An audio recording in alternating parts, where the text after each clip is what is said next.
Hey there, it's Tad Hargrave from Marketing for Hippies, and welcome to my home here in Edmonton, Alberta. I wanted to record this little video to outline the 5 steps that I think are most crucial, that most people need to go through to get from a point of where they are to having more of the kind of ideal clients that they want. And in my experience, it's really the same 5 steps every time, everybody I work with. And so I just wanted to share them with you. I hope you find them useful. So step 1 is all about this idea of fit. It's about determining who is a perfect fit for you. If you think of it like a dartboard or a bullseye, there's the part in the center where you get the most points, and then there's a ring on the outside. You get, a lot of points, but not quite as many out and out. So what you want to be doing is getting that dart in the middle of the bullseye as much as possible. You want to be really clear about who is perfect for you as a client. Who are your ideal clients? And then your whole agenda in marketing is about those kinds of clients. But here's the important part. The agenda in marketing isn't about convincing anyone, isn't about persuading anyone to buy from you, but it's first just the knowledge of who that ideal fit is for you, and then the commitment that you only want people to work with you if they're a fit. And if it's not a fit, you don't. We've all been to workshops that ended up not being a good fit for us. We've all invested in books or home study courses only to find out it really wasn't for us. It really wasn't the best match for us, for where we were at, for the skill level we had, for the amount of time we had. So really understanding who's a fit, what they need to be coming to the table with, what particular time in their life it's appropriate for, all of that is vital. And when you've got that down, you've got the foundation set, and you're ready for step number 2. Step 2. Step 1 is figuring out who's the ideal client. So step 2 is all about making it really easy for those people to find you. One of my colleagues in the UK, Corinna Gordon Barnes, has a great line where she says, "Stop looking for your ideal clients because they're already looking for you." There are people out there who are searching for the kind of person who does what you do, whether they know it or not. And you want to make it not just easy, almost inevitable that those people find you. How do you do that? There are a lot of ways to do it. There are a lot of different tactics and approaches in marketing, a lot of I call them paths in marketing, literally ways that people can find you. And there's public speaking, there's writing, there's blogging, social media, networking, ads. All those things are paths. They're all ways that people could come across you and find you.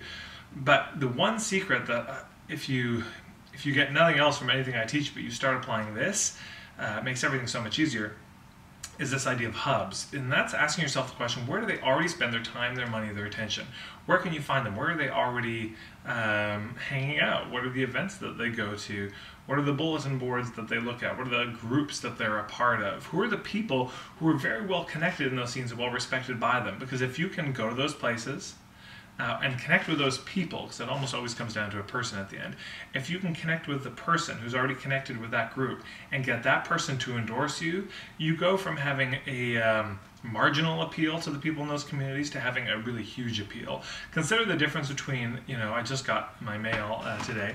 Consider the difference between a piece of junk mail, which I got today, which I immediately threw out, didn't even really bother to look at, versus getting a letter from a friend with a handwritten, address, on the outside. The one from a friend you will read 100% of the time. The junk mail one, stats show, will be read maybe 1, maybe 2% of the time. And it's all because of who it's coming from. So when information comes from a trusted source, they're more likely to believe it. Whenever I've gone to cities that I've never been to before to do workshops, I don't try to set up those workshops myself. I have partnerships with local people who are hubs who can host it for me. So if you want to make it really easy to be found, the first thing is notice who's already found them. Build relationships with those people and have them spread the word for you. All right, everybody, step 3. So step 1, you figure out who's a fit. Step 2, you make it really easy for them to find you. But step 3 is something that so many people overlook, and yet it's really important. And step 3 has to do with being ready to be found.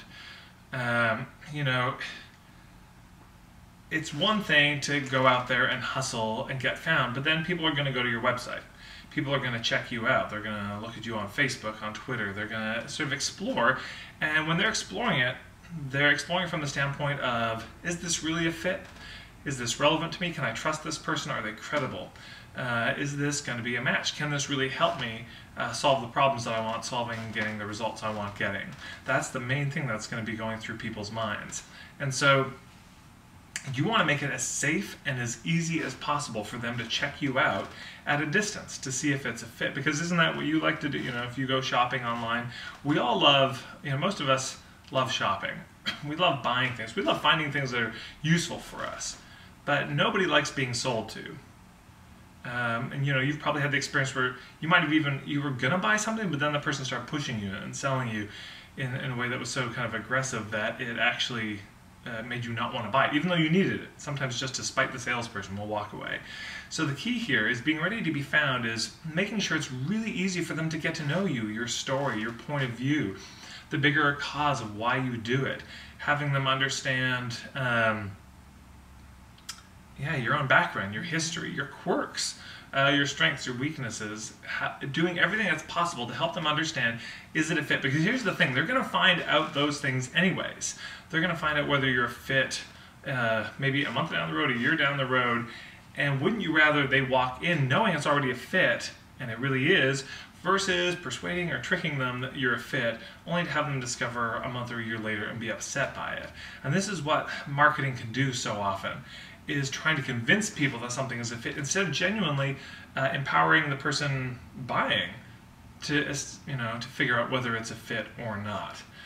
You want to do as much as possible to make it safe, and that's going to mean giving, you know, sometimes free samples of your work. I talk about pink spoons a lot. If you go to an ice cream store, little pink spoons, you can get the sample of ice cream, giving people a lot of ways to get a taste of what you do. And that can be written things, it can be video, it can be online audio, it can be free events that people get to go to. There are a lot of ways that you can structurally build into your business, and on your website, you know, is often the most common way, but social media, other ways, that people can get to know you, learn about you, establish if it's a fit for them or not. Because then what's going to happen is, once people are actually ready to reach out to you and to talk to you, they're already ready. They've already decided to work with you, and that's a whole different thing. It's a much warmer conversation than you just trying to convince them.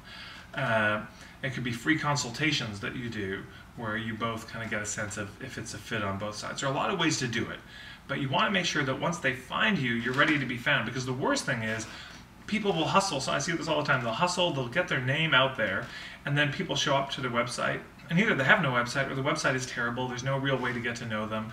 It's poorly written. The photo of them is 20 years old, and it's a terrible photo. Their bio doesn't say much about them. The website's really fuzzy and unclear, and they check out their social media and it's scattered and all over the place. So you want to give people a way to get to know you. So, step 4. If step 1 is establishing a fit, step 2 is making it really easy for them to find you. Step 3 is about being ready for them to find you. Step 4 is about the invitation. Step 4 is about inviting them to take another step. Because it's great, they come, they check you out, they see your website, they go to a free workshop that you do. But if you don't have another step ready for them to take, that's often it. They're going to leave, they're going to walk away, and they'll not do business with you, and they'll feel, you know, grateful for what they've received. But you want to make it really easy for them to take a next step. And often what people will do is they'll make it either too big a next step, or they won't give a next step. So for example, they'll do a live intro workshop. It'll go great. I had one client in Red Deer, and he did a live intro workshop as a part of a conference, and he was rated like the highest of anyone at the conference, even more than the keynote speakers. It was a really engaging time. But he got 0 clients from it. 0 clients, and he had dozens and dozens of people, a lot of whom were ideal clients, potentially. And why didn't he get any clients? Because he never made an offer. He never gave them a next step that they could take. Step 5.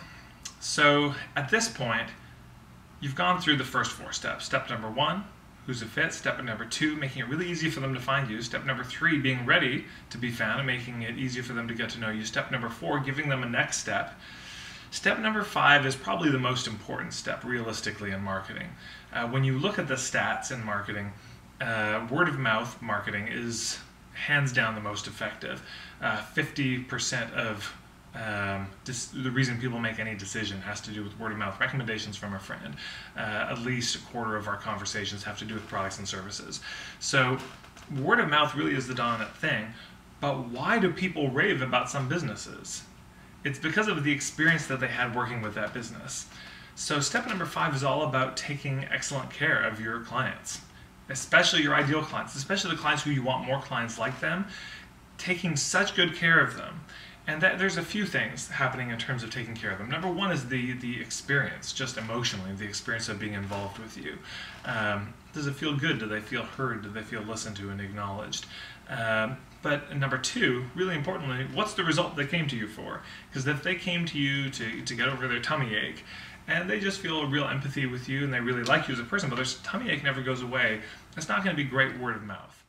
This is so easy to overlook. It's so easy to get focused on the marketing side of it, and, in terms of writing up our website and sales letters and social media, and get obsessed about that. But the best marketing you can do is being better at your craft and helping people get the results that they came to you for. If you promise people, hey, I'm going to help you double your income, and you double their income, they're going to be thrilled. If you say to people, hey, I'm going to help you get back in the dating scene and date the kind of people you want to date, and you do that, that's really powerful. If they've got a health condition and you can actually help them get over that, they're going to rave about you. But it's easy to do what we do, and then people get marginal results and then blame it on them. If you can really become a master of your craft, if you can become a craftsman in what you do, and make it better and better, if you have a workshop, making it better and better and better every time, so people really get the results they came for. Because what's easy to do is to focus on what we give them. Yeah, it's like, I'm going to give you this experience, I'm going to give you all this material. But I think where our focus should be is on what they're getting. Yeah, and it's a subtle difference, but the shift from what I'm giving you to what you're getting is a really huge difference. So that's the 5th step. Take really good care of those clients. Thrill them, delight them, and they will rave, and they'll spread the word, and they're going to be your best form of marketing, hands down. So those are the 5 steps. Step number 1, who's a perfect fit? Step number 2, making it really easy for them to find you. Step number 3, making it easier for them to get to know you. Step number 4, giving them next steps that they can take. Step number 5, taking great care of the people that you have. But here's the thing that strikes me about all these 5 steps. It's all founded on this first step of who's a perfect fit. If you take that out, the other 4 steps don't really matter. They're not that useful. So if you want some help getting clear, I'm going to be having another video coming out pretty soon around the 4 steps that I take people through to help get them clear about who's a perfect fit. But I've also got a 6-week coaching program coming up called Niching for Hippies, and I really invite you to check that out to see if it's a fit. The sales page is pretty long, but just because there's a lot to talk about on it, and there's a lot of questions that people often have. So I hope you'll check that out. I hope you'll consider joining and taking that, but do keep your eyes out for the next video, which is going to be the 4-step process that I take people through to get clear about who is a perfect fit for them, an ideal client, who's their niche. Thanks for watching, everybody.